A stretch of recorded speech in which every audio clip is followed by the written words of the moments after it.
It's good to see you. Welcome to another edition of Bible Shorts with Biblebob.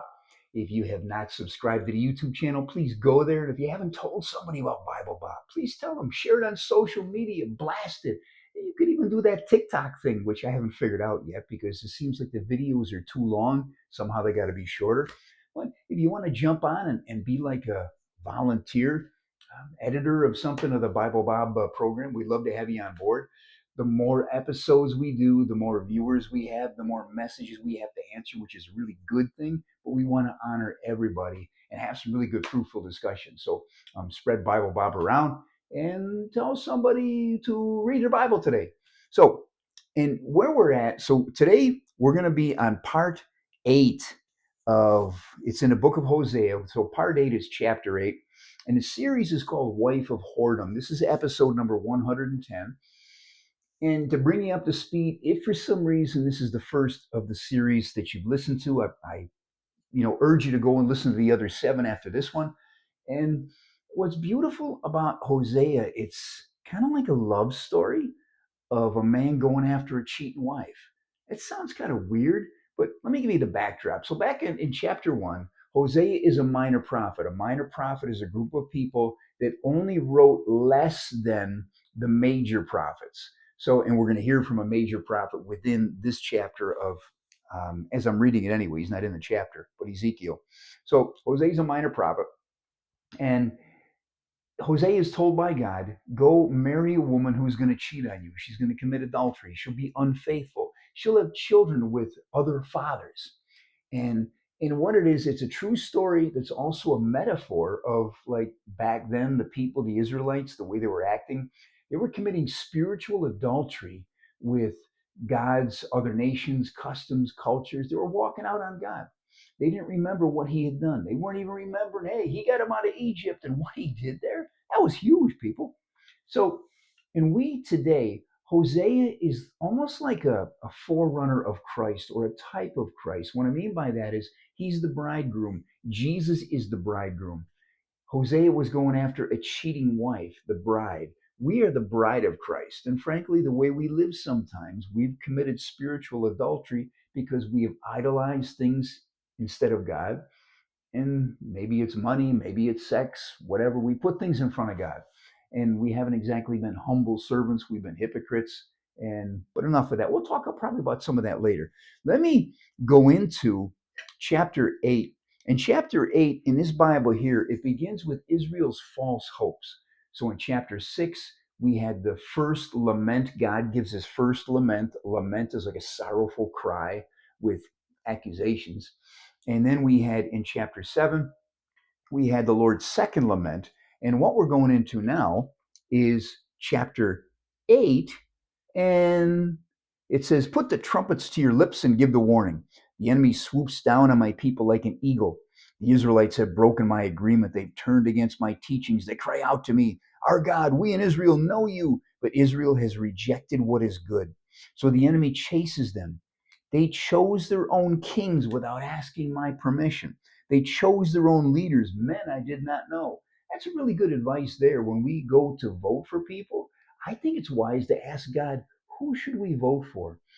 Who has a political platform that more aligns with biblical values and biblical morality than somebody who does not?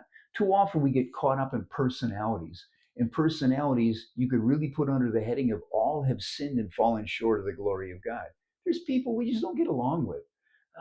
You might be looking at Biblebob and saying, I don't like this guy. I don't like his mannerisms, blah, blah, blah, blah, blah. And the beauty of the world is that God made everybody in his image and likeness.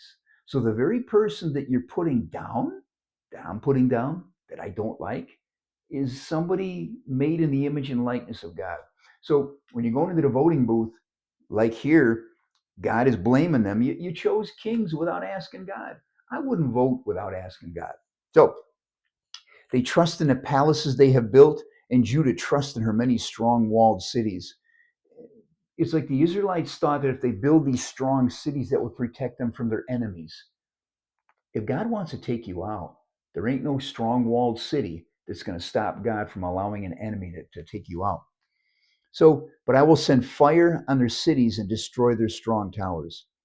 So going back, that's the end of it. Let me go some of the middle verses because I think they're important too. Let me go back to verse. Oh, it's about the cows. Well, let's go into silver and gold. They made their silver and gold into idols. For all this, they will be destroyed. I hate their calf-shaped idol. I am very angry with the people. How long will they remain unclean? The idol is something that a craftsman has made. It is not God. It is not God. Israel's calf-shaped idol surely will be smashed to pieces. Israel's foolish plans are like planting in the wind. They will produce They will harvest a whirlwind. Her plans are like a stalk with no head of grain. It produces nothing. Even if it produces something, other nations will eat it and Israel will be destroyed. The people are mixing among the other nations. They have become useless to me.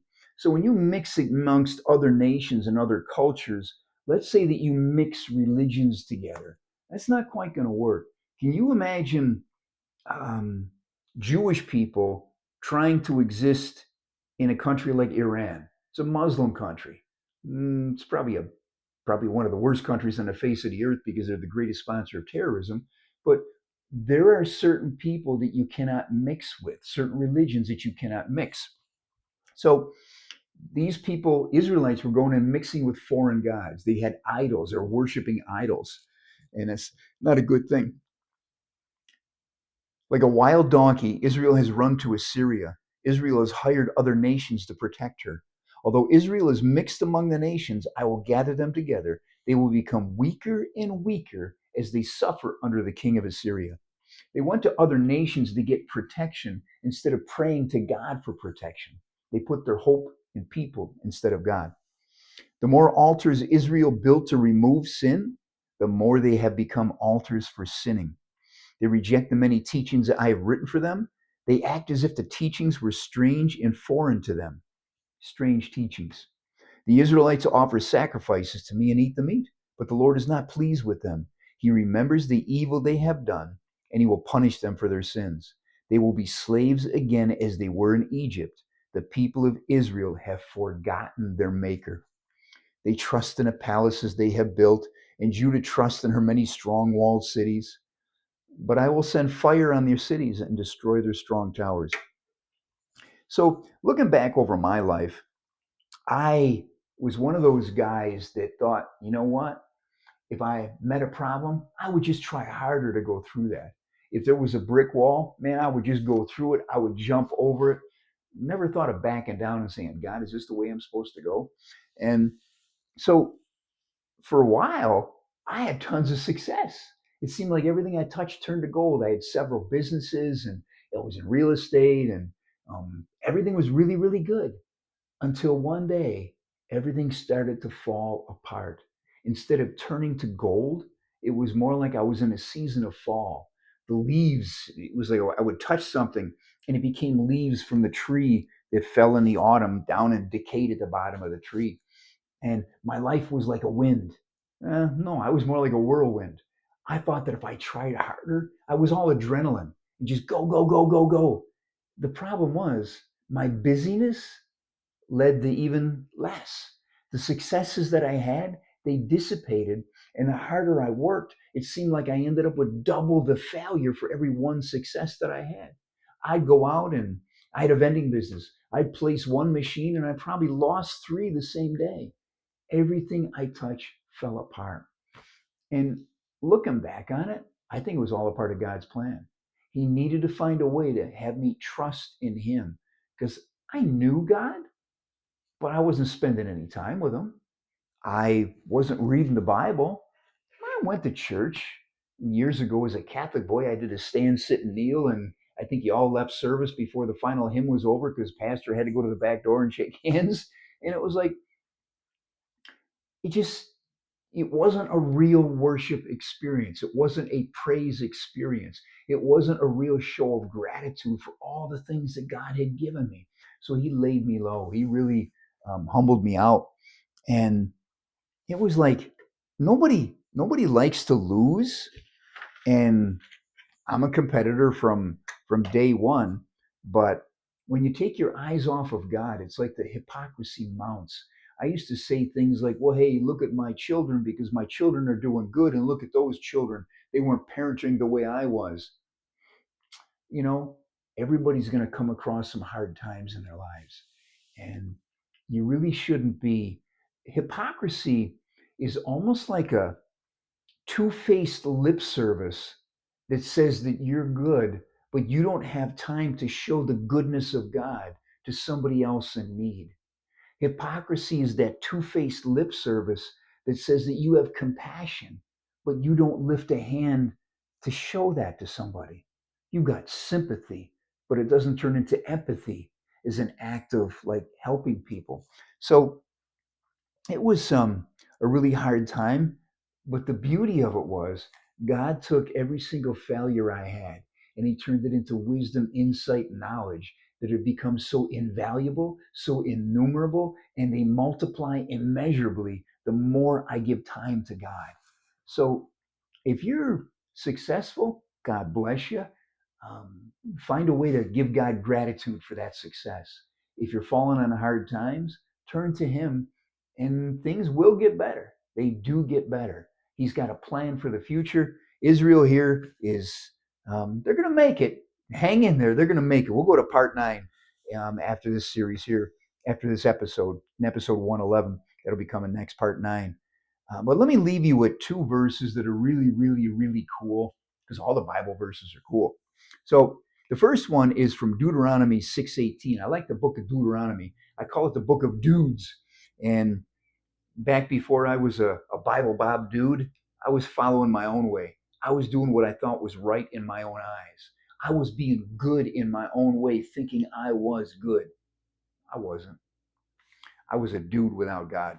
So let me read you the verse. Do what is right and good in the Lord's eyes, then things will go well with you.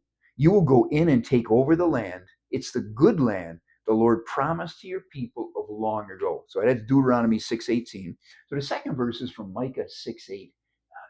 If you have any knowledge of the Bible, you might remember this. It is beautiful.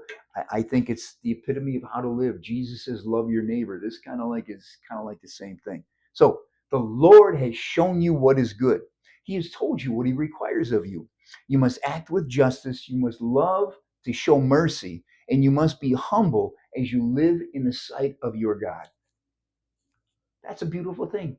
So I hope you know how special you are, and I hope you know how worthy you are for somebody to be humble and show you grace and mercy. And I hope somebody does something special for you today. And I hope you just have a special day. So, hey, if you haven't subscribed to the YouTube channel, that'd be pretty special to do. But seriously, Jesus loves you, so do we. Thanks for your time. Go do something nice for somebody. See ya.